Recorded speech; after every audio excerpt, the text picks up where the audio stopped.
Olá, tudo bem com você? Como é que você tem passado?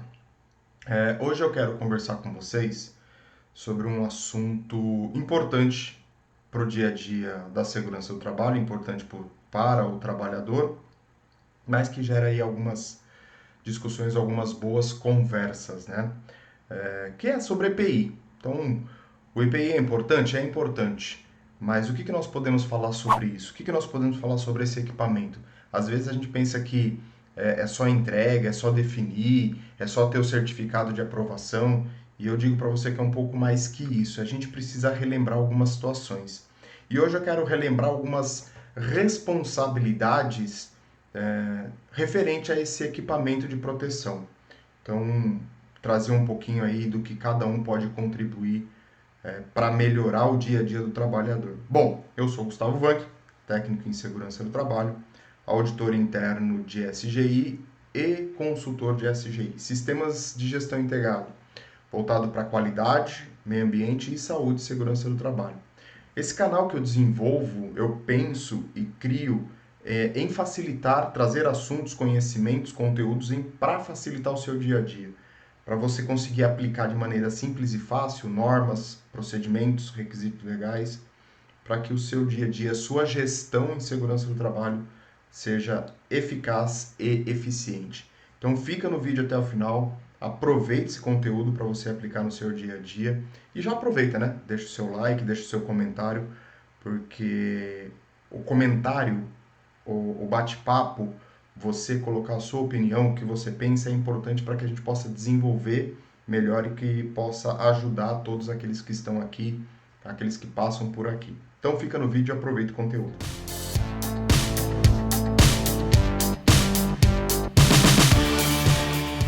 Isso mesmo, quando falamos de EPI, é um tema até que pode gerar um pouco de discussão, porque dentro da hierarquia das medidas de controle, ele é a última opção. E que na realidade, muitas das vezes, não é isso que acontece. Ele acaba sendo a primeira opção, que de uma certa forma não é errado, mas existem medidas que podem ser aplicadas, principalmente nos dias de hoje, com os recursos que nós temos e com a tecnologia que está disponível, que vai proteger muito mais o colaborador do que o EPI. Então precisamos ter foco nisso. E outro ponto é que as empresas acabam optando pelo EPI logo de cara, porque é uma maneira mais fácil e mais rápida de você proteger o colaborador. Não é a mais eficaz, muitas das vezes, né? Longe de ser a mais eficiente. Então, a gente precisa entender que o EPI tem que ser visto como algo temporário para que você possa ter um ambiente de trabalho mais seguro e mais saudável. Então, acho que esse é o primeiro ponto. A nossa responsabilidade com relação a isso, a primeira responsabilidade com relação a isso, é fazer com que o EPI não seja necessário dentro do ambiente de trabalho. Esse é o primeiro ponto. Mas o que traz a nossa amiga NR6, né, que fala de equipamentos de proteção individual? O que ela fala de responsabilidades, né, sobre as questões da utilização e da aplicação do EPI? A gente vai relembrar isso, porque eu acho que uma das coisas que é importante na cultura da segurança do trabalho é você falar do assunto, capacitar e sempre que possível relembrar o que esse assunto tem de tão bom, de tão eficaz e de tão relevante para a empresa. Primeiro, por que a NR6 é boa? Porque ela é uma lei. A gente tem que atender a lei. Pode ser que tenha algumas falhas, alguns erros, mas isso a gente tem que discutir, solicitar e fazer com que haja uma discussão referente às normas, às leis, para que elas possam ser mudadas, visto o que aconteceu aí de 2020 para cá, ou de 2019 para cá, com as diversas normas que estão sendo alteradas ao longo desse período, adequação à nossa realidade aos dias de hoje.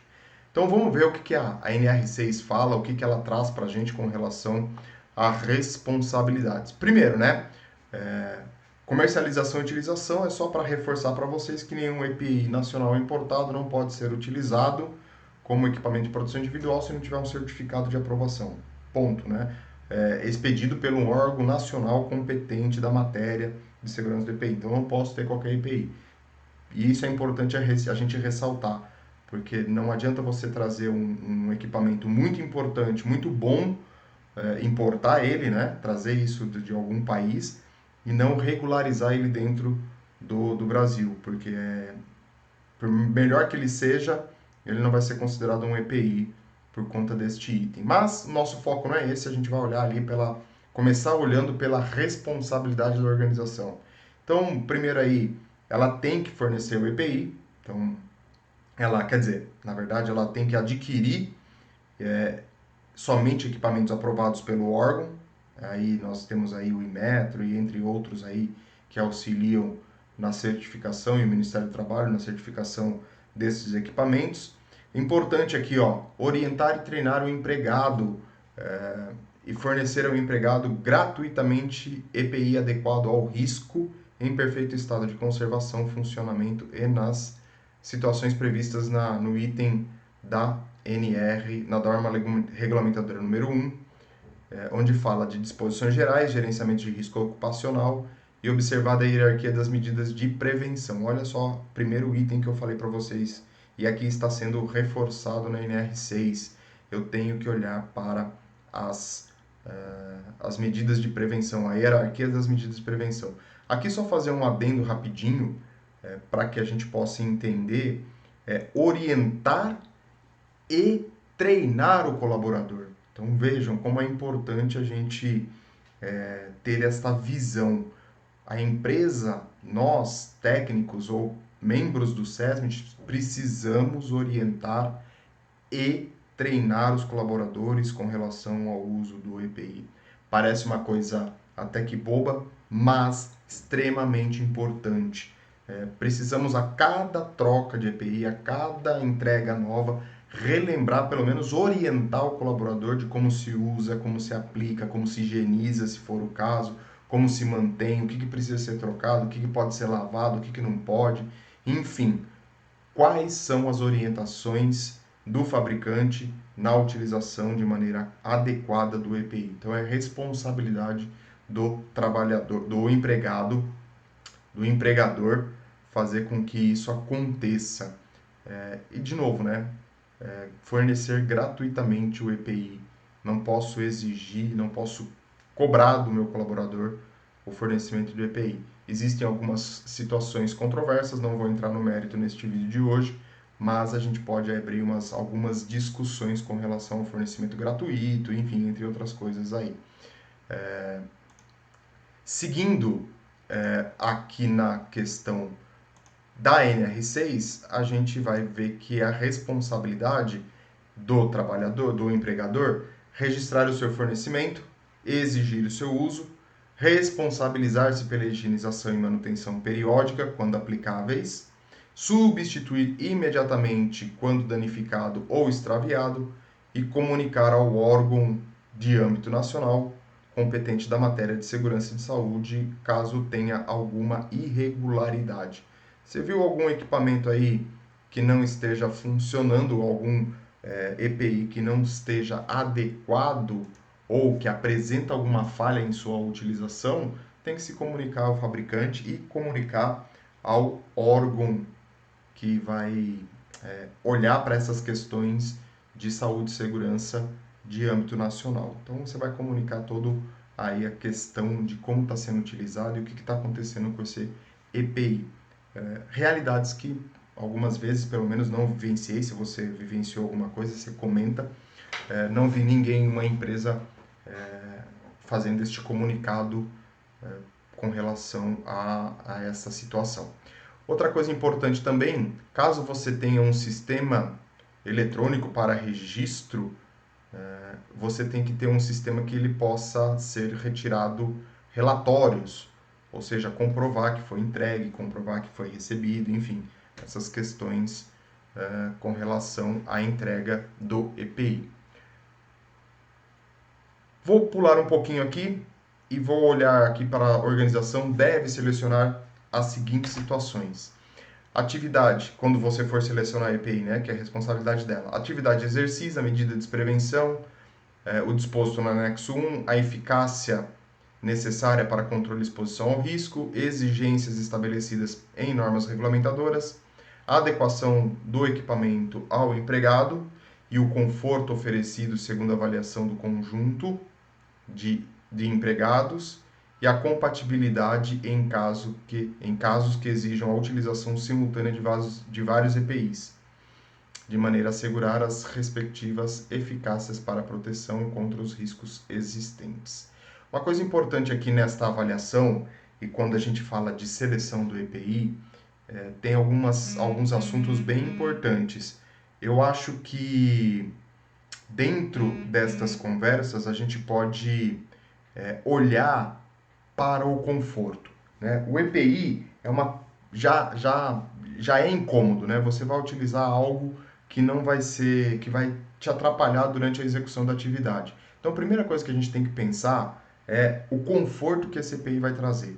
Não adianta você comprar o EPI mais barato se ele não vai te dar o mínimo de conforto na execução da atividade. Isso acontece muito com sapato de segurança, né? As empresas vão lá e adquirem um sapato normalmente de menor custo, e esse sapato de menor custo talvez não traga o conforto necessário para a realização da atividade. Então é importantíssimo fazer essa avaliação.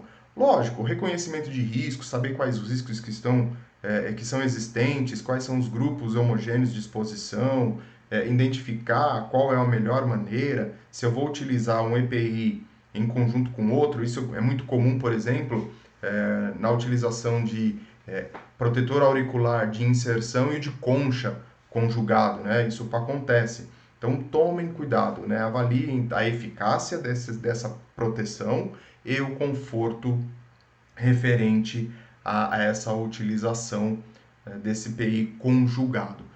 E para finalizar esse vídeo de hoje, que para não ficar muito extenso, eu vou direto nas responsabilidades do trabalhador e para que a gente possa deixar claro e vocês possam aí refletir um pouquinho da realidade do que acontece dentro da sua empresa e poder aplicar. Qual que é a nossa responsabilidade enquanto trabalhador, né? Vamos receber o EPI de forma gratuita do empregador, da empresa. Cabe a nós fazer o uso deste EPI, utilizar apenas para finalização destinada, né? Então, se você tem aí um sapato de segurança, você não vai passear no shopping com um sapato de segurança.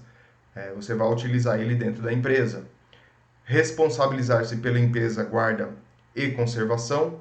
Comunicar à organização quando há o extravio danificado ou qualquer alteração que o torne impróprio para uso. E cumprir as determinações da organização sobre o uso adequado do EPI. Então, cabe sim ao trabalhador, junto com aquilo que é fornecido para ele, fazer o uso de forma correta, de forma adequada, manter este equipamento de proteção de maneira limpa, higienizada, em local adequado, de manutenção, de salvaguarda, né? Tudo isso cabe aos trabalhadores. Por que eu estou reforçando isso? Por que eu estou falando isso de responsabilidade e autoridade? Porque muitas das vezes a realidade da empresa é totalmente diferente. E como que a gente consegue melhorar isso? Como que a gente consegue fazer com que o EPI seja temporário e com que o EPI que é temporário seja usado de maneira correta, de maneira adequada para proteger o trabalhador? Com conscientização, com programas de treinamento, programas de orientação, diálogos diários de segurança do trabalho, CIPAT, fora CIPAT, o próprio PGR, mas o PGR ou outros programas que você tem implantado dentro da sua organização. No caso da proteção aditiva, tem o programa de conservação aditiva, tem o programa de proteção respiratória. São programas, são campanhas, são maneiras de você orientar o trabalhador, mostrar para ele a importância da utilização de maneira adequada e correta do EPI, porque isso vai refletir na saúde dele. Muitas dos riscos, a gente sabe disso, e aqui é só reforçando, muitos dos riscos que a gente está exposto, não vai aparecer alguma doença ou vai causar algum acidente de trabalho de maneira rápida. Normalmente isso demora anos. Você tem aí casos como exposição ao nível excessivo de ruído, você não vai ter esse problema ali logo nos primeiros anos. Você vai ter depois de 5, 10, 15, 20 anos que você começa a ter a perda da audição por conta dessa exposição ou a utilização inadequada do EPI. Então é importantíssimo você conscientizar sempre que possível. Responsabilidade da segurança do trabalho, do SESMIT, conscientizar, orientar, mostrar a maneira que deve ser utilizada e não terceirizar isso, né? Muitas das vezes o almoxarife que faz a entrega do EPI, que não é o técnico de segurança ou não é um assistente ou alguma coisa, alguém do SESMIT, simplesmente entrega e não verifica, não pergunta se está confortável, se tem algum problema. Isso é responsabilidade do SESMIT, isso é responsabilidade do técnico acompanhar a utilização desses equipamentos para que ele possa entender como está sendo utilizado e como melhorar isso dentro do ambiente de trabalho. Então essa é uma dica de hoje. Olhe aí para alguns, foi bem rápido, né? Olhamos para alguns itens dessas responsabilidades das autoridades. Se você achar necessário, gostou do assunto, deixa um comentário aí que a gente aprofunda e fala um pouco mais sobre essas responsabilidades. E podemos até pensar aí, ver junto no seu comentário, se você quer algum vínculo disso com o PGR, com o Programa de Gerenciamento de Risco Ocupacional, que também faz parte dessa conscientização, dessa responsabilidade como um todo. Bom, eu fico por aqui. Como eu falei, deixa o seu like, deixa o seu comentário. Se você não é inscrito, se inscreve no canal para que a gente possa melhorar aí a gestão do dia a dia, poder crescer juntos com esse conhecimento e fazer com que a segurança do trabalho seja cada vez mais relevante e mais eficaz dentro das organizações. Vou deixar aqui na descrição, em destaque, um curso dentro das minhas redes sociais, para que você possa aí aprimorar o seu conhecimento. E vou deixar as redes sociais também, para você dar uma olhada aí em outros conteúdos que são disponibilizados. Um grande abraço e até o próximo vídeo.